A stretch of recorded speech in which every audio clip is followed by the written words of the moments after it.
আগের ভিডিওতে তো বলেইছিলাম যে দিদি বাড়িতে এসেছি।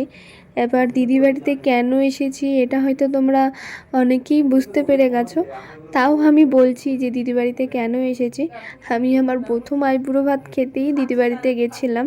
আসলে আমি ভাবতেই পারিনি যে এই আইবুড়ো ভাতটায় যেতে পারবো। আসলে দুদিন ধরে এত জ্বর ঠান্ডা লেগেছে, ওয়েদার চেঞ্জের জন্য অনেকেরই হচ্ছে, আর আমার তো প্রত্যেকবার শীতকালটা এমনই যায়, ঠান্ডা লেগেই থাকে।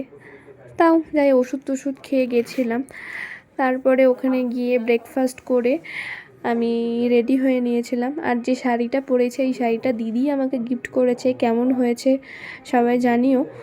তো তারপরে রেডি শেডি হয়ে ওপরে যাই, দেখি আমার দুই ভাগ্না ভাগ্নি ওই জায়গাটা সাজাচ্ছে।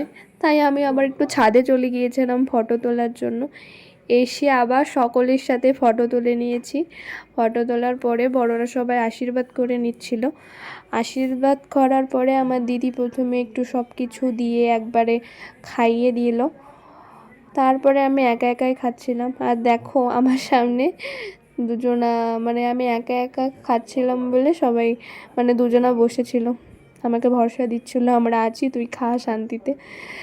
তারপরে খুব কষ্ট করে এত খাবার দাবার খেয়ে আমি শেষ করতে পারলাম।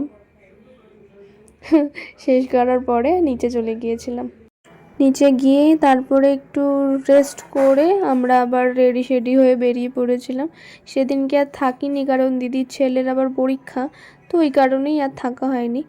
তো ভিডিওটা কেমন লাগলো অবশ্যই জানিও, আর ভালো লাগলে অবশ্যই একটা লাইক কমেন্ট করে দিও। টাটা।